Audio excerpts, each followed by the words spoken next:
Dude, yeah, I have an emergency. I can't record anymore. I actually have to have a funeral. What?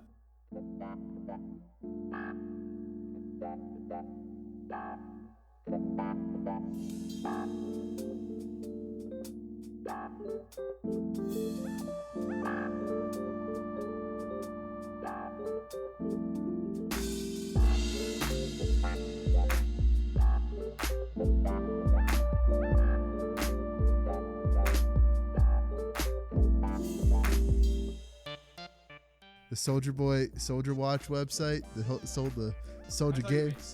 The Soldier game console. Oh, dude. That apparently the website got hacked. It's still down. Yeah? I'm so disappointed. I wanted to look at the website. I never had a chance. Dude, I'll pour one out for you later. Oh, please do. Pour one for the homies, man. Pour one for the... You mean the sold G's? Yeah. Well, see, here's the bull cruddy thing. I forgot. Thanks for keeping it family friendly. Oh, you know, that's what I do all the time. So when you look up, yeah, it was just soldierwatch.com. Why was he selling game consoles on here? Oh, that's not good. What's up? As soon as I click soldierwatch.com, it goes, oops, something went wrong. What happened? This shop is unavailable. What can I do? Press to go back to your browser or return to the previous page. Nice. The previous page? The previous page. That's super sad, though. I'm going to miss that. Was super happy that 2019 started off with a rapper who I thought had completely died off the market, was gone, was just like, I'm going to try to make myself relevant. I'm going to sell these Chinese knockoff consoles for more than they're worth. And the best part was they had already been made years before. Oh my. And they just put his name on it. It is the smart. All he did was copy and paste the photos from Amazon. Yeah, exactly. Did anyone actually ever buy any of them? Yeah, many Really? people did. And guess what? None of them got a confirmation email that he took their money. Yeah. Never got a tracking number. Got nothing. So nobody got anything. No, none of them. Nobody got any of them. So he just stole everybody's money. That's amazing. Most of the people in the way that it can be amazing. Well, yeah, most of the people I saw that actually went and bought that bought the game consoles were doing it basically to see if they even would get them. They didn't have a lot of faith. JonTron and Review Tech USA both bought them, and they didn't have any expectations they were going to get them. Yeah. But John bought one from Amazon as well. Bought the same exact thing from Amazon to be like, this is what it would look like if the Soldier Boy one came in. That's amazing. Do you think it would actually be any different? Would there be any Soldier Boy branding in the games? Well, did you hear what happened to Soldier Boy about it? Nintendo's the one who came in and would drop the ban hammer on it. Oh, for real? Yeah, it had a bunch of emulators. It had 500 games supposedly, and they were all emulators of I do remember that, Nintendo and I remember people and PlayStation games. Yeah, I remember people talking about how they would go after them, but I never really followed it up after that. So I guess Nintendo sent a cease and desist letter to him, and he had a beautiful tweet. I'll have to see if I can find it, but there was this tweet he put out, basically just narking on Nintendo, being like, "The strong, we're strong. We keep going. Nothing lets it gets us down. Never, never." I was like, yeah. Except for the Italian plumber. Nintendo will take you down. They were going to actually sue him for. They were asking him to cease and desist, but they said if he didn't, it would require immediate action with a lawyer. And I guess Soldier Boy's lawyer got involved and said, "Nah, we're going to stop this now." That's at least he hired a smart lawyer. He paid money for the lawyer more than the game system. All that money he stole. Yeah. Oh, man, I wish I could find this tweet. I think he's going. I bet he's going to court anyway. Soldier Boy deletes homophobic tweet defending his consoles. Wait, what? What? Where did that come from? Can you repeat that headline, please? The headline from Game Rant says Soldier Boy deletes homophobic tweets defending his console. I've got so many questions. Homophobic tweets defending his console. How? As in, the tweets are homophobic and they defend his console? I don't know. Or I have to literally deletes homophobic comments, defends his console. Oh, I see. I got it. I here. don't. Yeah, what's it the says context? here? I'm not scared of Nintendo, or none of you, F word. Oh, effing nerds making YouTube videos. Eat a D and thanks for the free promos. Wow, how'd that go for him? Apparently, he had to delete it. Oh, I found surprisingly. Here's the tweet that he said about the Nintendo thing. It says, you can either let the pain motivate you or destroy you. I choose to let it keep me going. Yeah. we see how that works out for you. Well, he released another console. I remember that almost immediately, wasn't it? Yeah, it had to have been like a week later at the most. He put another console up, and this one just doesn't have anything on it. But so it's like an emulator box that you can spend $200 on. Hey, Ryan. What? We should make a console. Yeah, we should. Apparently, people tomorrow. will buy it. Yeah, let's do it. Just Okay. dude. It's so easy. We just build a website, just copy and paste some photos from Amazon, and you got it. Don't even grab a console. We'll do something like an audio interface or something, and just claim it's a console. You don't even have to. He didn't. He has. People have already tried to buy the new consoles, and they still haven't. In the most rudimentary sense, what he is selling are consoles. We need to take it a step further and sell things that aren't even consoles as consoles. And say we're even better than him because at least we released hardware. Yeah, we'll sell pictures of consoles. I would do that. I'd be all for it. Yeah, we'll sign them even. This is a great story. Yeah, 2019 has been just an amazing year. This is an amazing start to the year. Ryan, we are 5 minutes into our podcast and we haven't even told people who we are.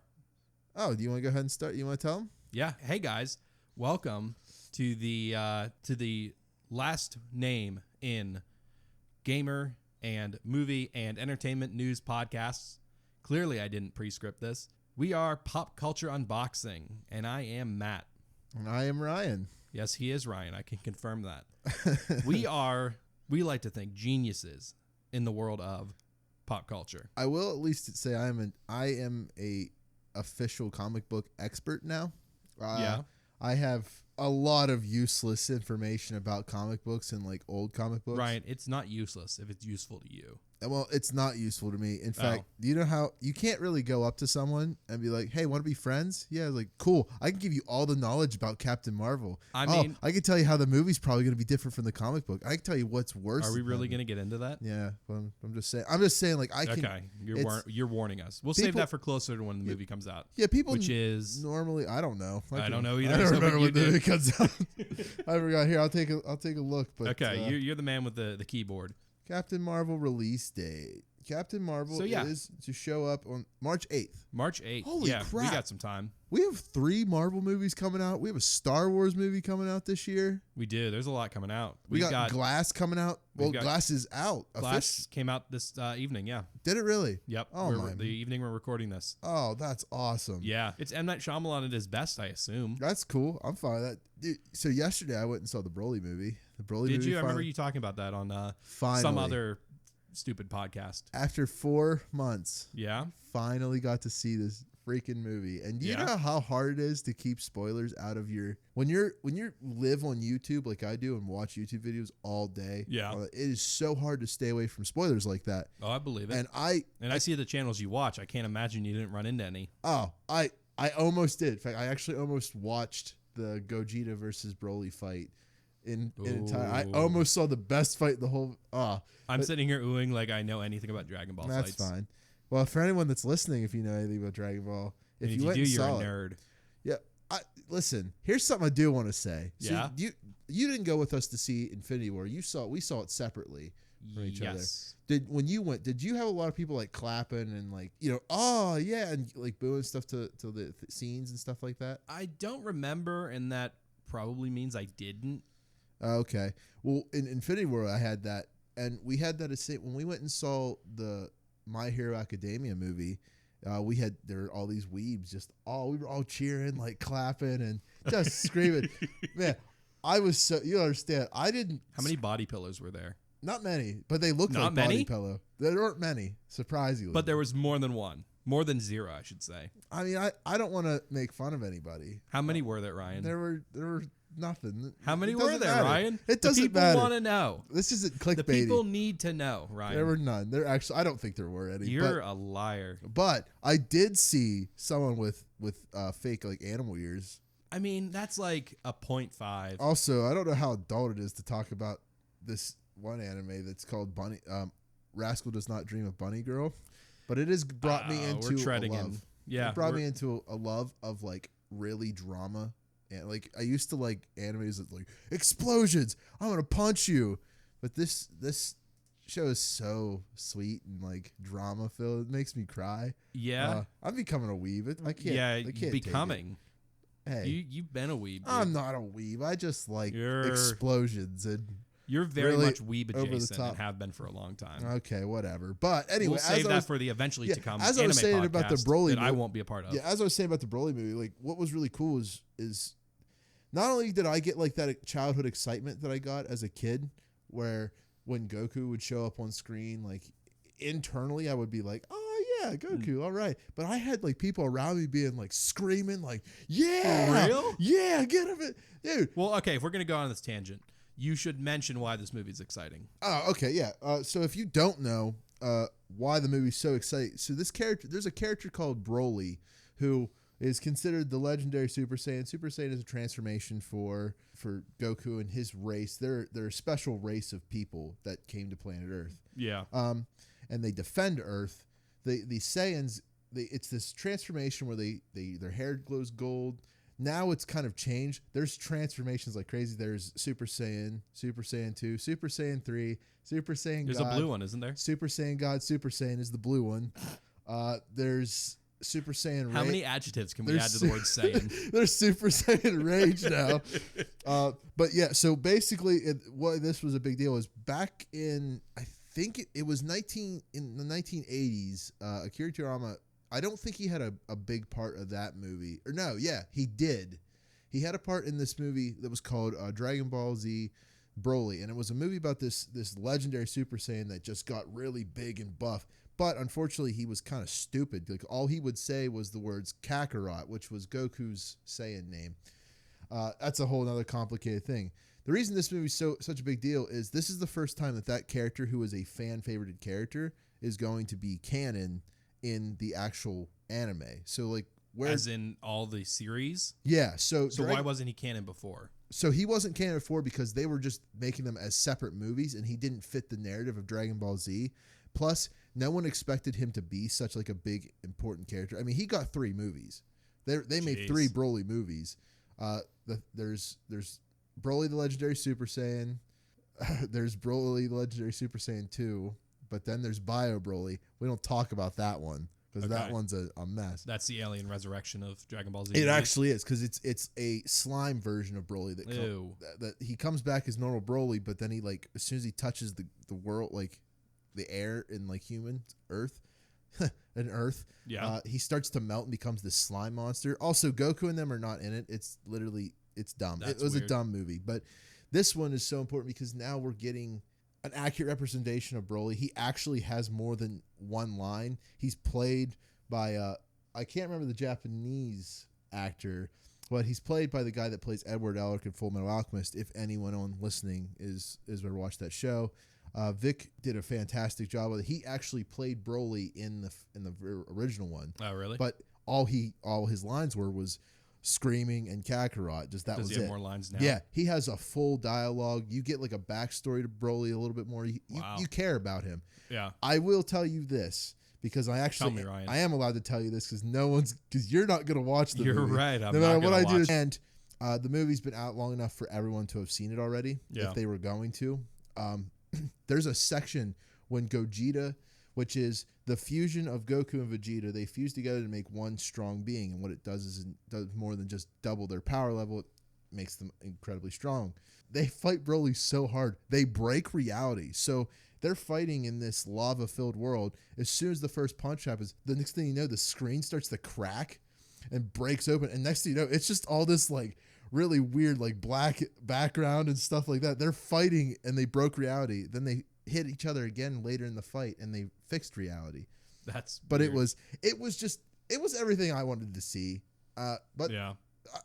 I sound like I love the movie like 10 out of 10, but it had it genuinely do. No, it had some issues. Like I acknowledge the fact if I was going to give it like a score, if I was on like a Raiders board, the movie probably would have gotten like a 7 or 8 out of 10 just because the animation is not that good, especially for like they stopped Super for this movie, which was Dragon Ball Super the anime. They stopped it for this movie, gave all their animators to this project. Dragon Ball does not have a small animator group versus like something like Pixar and stuff like that. Let's do this in terms that you and your people might understand better.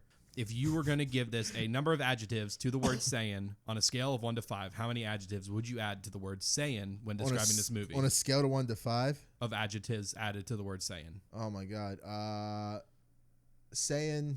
No, you don't have to add You the don't want to words. say 'em? I Just figured how I'd many make words would you add to the word Saiyan to describe this If movie? it's out of 5, it'd be a 3 out of 5. A 3 out of 5. Yeah, So it's still a very good movie, but it would be I like have to double ultra Jesus yeah, Saiyan. yeah. Like for me, it's really like I like the movie, and I hold it personally as a 10 out of 10 because it's things I wanted to see. It brought back my childhood love for Dragon Ball, especially when Super ended in a way I was like, well, I want more.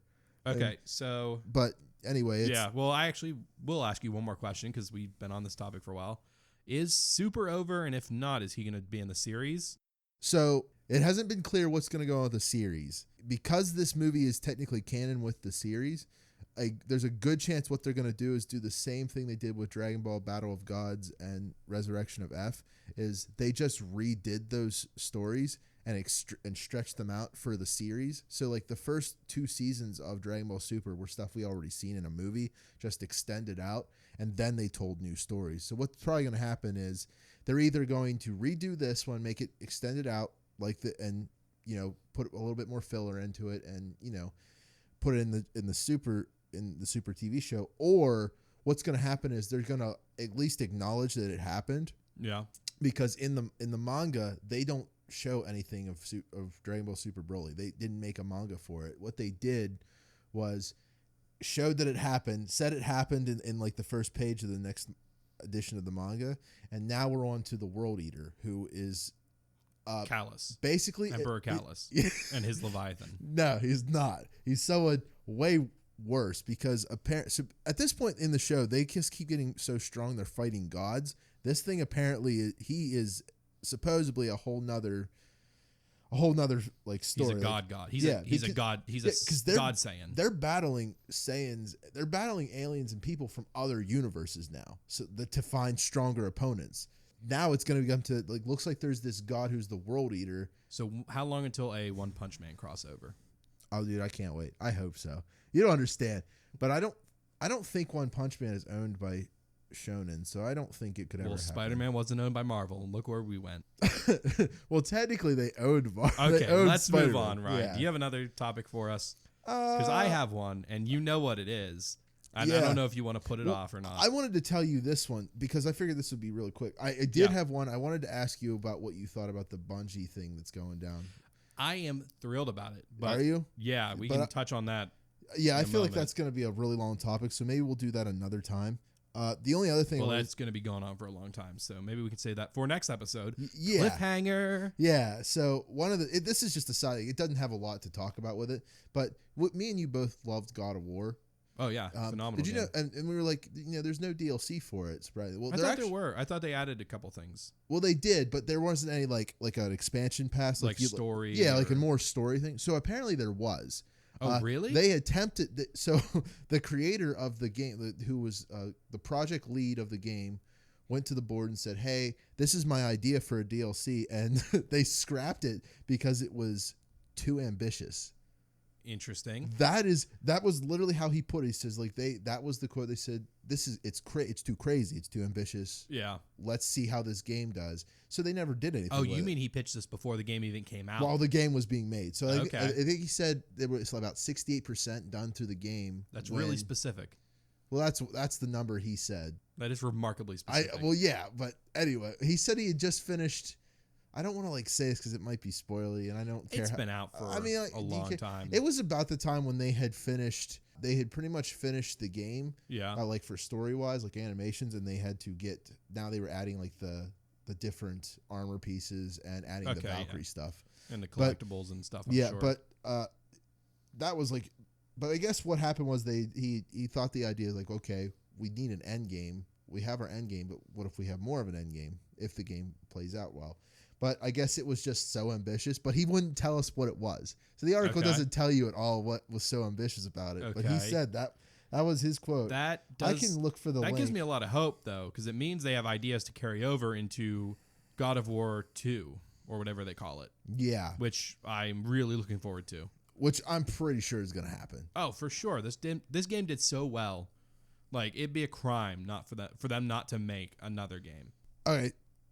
So here's what's really crazy. So I actually went up and looked up the article, and it actually does. The article actually is titled "God of War DLC idea scrapped for being too ambitious," and he said at one point he was talking to Barlog, who was, I get that's the last name of this guy who was also working on it. he said to him, he said, rightfully so, everybody said, dude, this is crazy. This isn't DLC. This is a little too big to be a DLC package. Interesting. So it sounds like he pretty much already made the second game. Like has the ideas for the second game, which is cool. So that lets us know like they already have the ideas. Now that being said, I wouldn't expect it to make the second one any bigger of a game. Because it sounds like it was just he had this idea brewing. He might have written down some ideas. But I mean, there's all the steps to actually making the game. Oh, yeah. But if he already has ideas now, that's even more time to come up with even cooler ideas. Yeah, that's what I mean. Like that gives them time to kind of like juggle with everything. So I thought that was, I just thought that was kind of cool. And when I read that, and I mean, if a second one's coming out, they're already working on it. Yeah, and they probably have been for months. Yeah, I always see like little articles like that, and I just figured, and I know you don't cruise like around those. You don't look up that stuff as much as I do. So I just like when I find little things like that, I figure you would think that was interesting. Yeah, I do. There was another thing. Samuel L. Jackson slipped some things about Captain Marvel, but we'll talk about that another time. Yeah, we'll dedicate an episode a little bit later to Captain Marvel. Well, the thing is, they said it's a spoiler, but it's very clear. I don't believe, and it's not true. There's no way. Well, look forward to that in a future episode. We'll talk about it in the next. Probably closer to Captain Marvel. We'll actually make an episode pretty dedicated to Marvel. Yeah, we can do that. Discuss kind of Marvel, how it's been so far. Yeah, maybe sure. In a special edition. Yeah, I have no problem with that. I've got opinions about Marvel stuff. Yeah, I know you do. I have lots. I do too, actually. This could be a good discussion. Yeah, I also have some comic books that I can show off, like if people are new to like reading the comic books. Yeah, because I know a lot of people found those movies. A deep dive into Captain Marvel and stuff like that. Crap ton of comics. I would like you to read, but so your thing. Yes, my thing. Yeah, let's go ahead because. I will tell you, Ryan, I did some more research today, and I found out the full story, and I found articles that back up that have sources to back this up. So we're good because they all updated. Because today. I also looked up and think I have the full story as well. Well, they updated stuff today. So Ryan, go ahead. Let me ask you a question. Yes. Have you ever heard of Darth Vader? Darth Vader. Darth Father. I have heard of Darth Father. Yeah, I have heard of Darth Vader. Okay, yeah. Really, I think from an indie I think film. you're very clear. I know who Darth Vader is. Yes, from a little indie film made by like John Luca or something like that. Back in like the 70s. Are you sure it was John? I thought it was Philip. Something like that. Wasn't it Philip Luca? Anyway, okay. Recently a fan film was made for this Darth Vader character. I think we both watched it. It was phenomenal. It's called Darth Vader's Shards of the Past. There's been some controversy around this. Do you want to explain it a little bit? Just kind of the high level stuff. So first of all, it's called. Yeah, you're right. It is Shards. It's episode 1, Shards of the Past. Yeah, I think it's just called Vader. So here's the wording you just said. There's where I'm kind of a little like rolling my eyes over. This isn't a controversy. This is not. I should choose my words more carefully. It's not a controversy, kind of more drama around it, I guess. It was literally a 2-day thing. Yeah. And then what happened was what happened was the news, everyone heard about it, and they quickly were to jump and assume a lot of stuff. Yeah. But what really happened was not as extremely crazy. I think so too, and that's where I landed. We're dealing with another situation why people are mad at EA right now. So to give some context to people who might not know, this fan, Star Wars Theory, I'm not sure of his real name. If you want to find that, yeah, I can look it up. He had this idea for a fan film, and I assume him and his friends had this idea for a fan film. So they went to Lucasfilm directly and asked for permission to produce this movie. Movie's a strong word. It's I think 12 minutes long total, not including credits. Kind of. So he did contact Lucasfilm to tell them they gave him conditions. Yes, which were the conditions were it cannot be monetized and it cannot have any of the Star Wars music because they don't own the rights to the Star Wars music. Technically they don't. And so he said, "Great." And he made the film. Spent about $150,000 of his own money to make the film. And it's clearly very well produced. The special effects are awesome. Yes. The writing leaves a little bit to be desired. But I mean, it's a fan film, so I didn't expect a lot about Darth Vader's voice is phenomenal. Yeah, really was. It really was. It was released on December 20th, I believe, about a week ago. The video got a copyright strike from YouTube. Yes. Or on YouTube, rather, from a company called Warner Chappell. Now, before you continue, this needs to be said because it's kind of important to what really happened. Yeah. Warner is they're very infamous for going in and they'll claim videos, and what they'll do if they claim the video, sometimes they even try to get the video taken down right there. Yep. You see, they hire. So most of the time in these companies, they hire people to go through and just search tags and stuff like that for something of their property, and then they go over and they manually will go through them and claim stuff. To add to that, I found out why they can be so vicious about it is because they're not owned by Disney. They're contracted by Disney. Yes. Disney said, here, we'll give you money. You own the license to Star Wars music. Make sure no one else uses it. So Warner is contracted by Disney to maintain the license for the music. So Warner Chappell has a vested interest in making sure that they don't mess this up so that Disney doesn't give that contract to someone else. Yeah. So that leads into, so what happened was they copyright struck the video. It was not a bot, which I thought it was at first, and you corrected me there. Yes, it was. It was manually done by someone at Warner Chappell. Several days later, the copyright strike was removed. Yes. Now, what is the story we heard was that he said that Disney copyright struck him. But it was, and I believe that was a misunderstanding because he thought that Warner Chappell was owned by them. Right here. So this is exactly where, when the news heard that, he had misunderstood who copied. What happened was he made the deal with Disney Lucasfilm. Yep.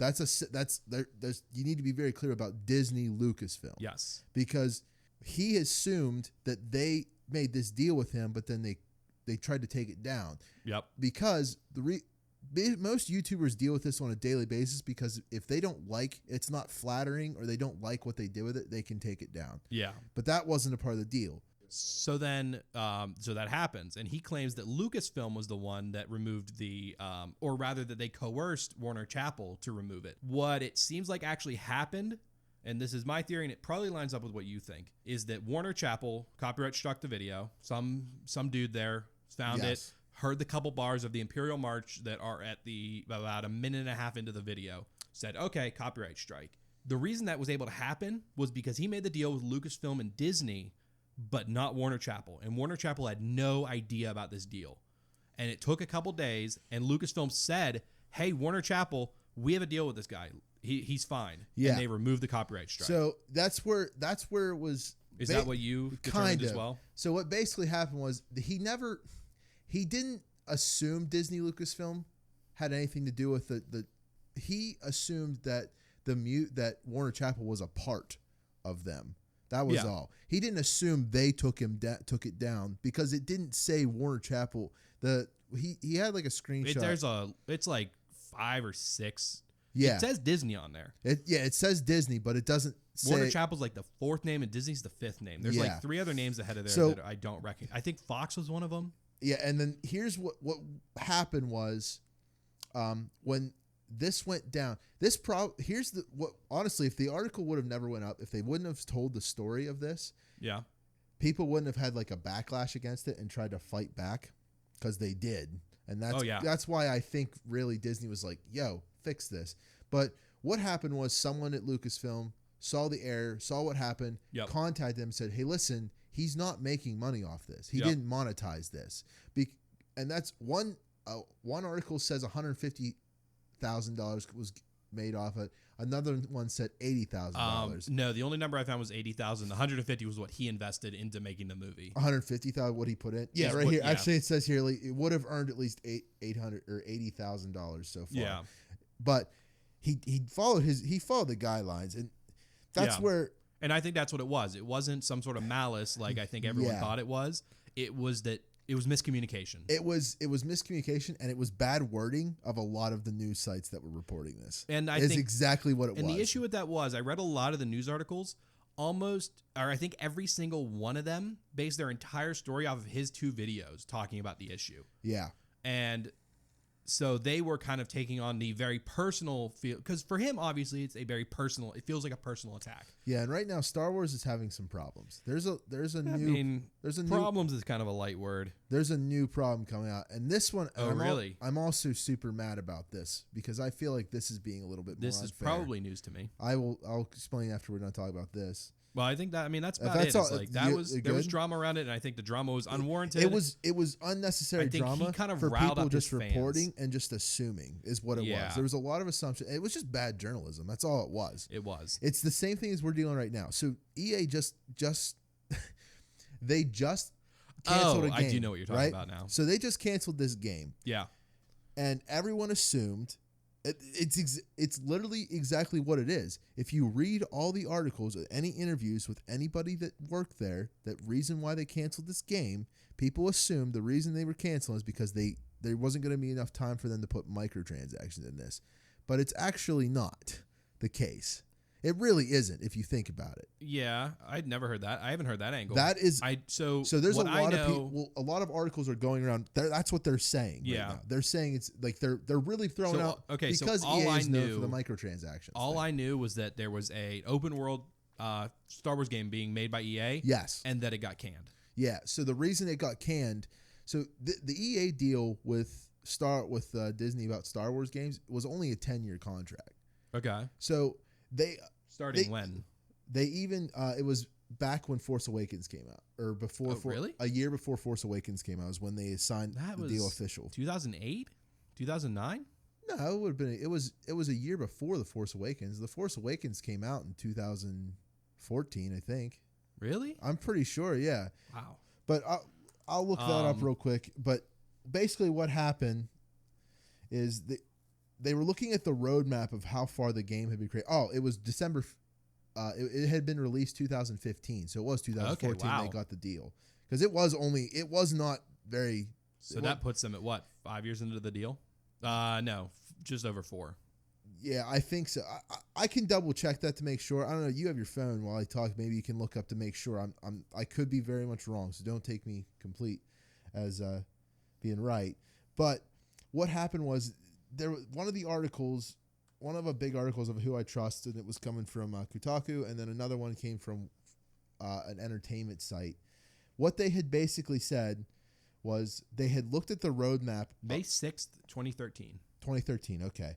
But they had said the reason they were canning the game is looking at the current roadmap of their Star Wars properties. Yeah. They said it wasn't looking like it was going to be a good fit. So what it really properties meaning games or like their game, movies? Their games. Okay. So what basically happened was the roadmap was looking like this game was going to take longer than their contract had up, and Disney. It's not very clear if that contract's going to get renewed. I mean, it's probably not unless this next they need this next game to work. And because people already don't trust EA. Well, this is why we're getting this thing about the microtransactions. And this is my honest to God opinion, because nothing in any of the articles I've seen have said, yeah, it's definitely because of microtransactions. It makes more sense to think, okay, definitely because they say the words roadmap, the key words there tell you enough that, yeah, it's probably because they're running out of time. Yeah. But so what they did was pulled everyone off that to do this other Star Wars game that's been in the process of being made, and this is like I guess like a more linear story.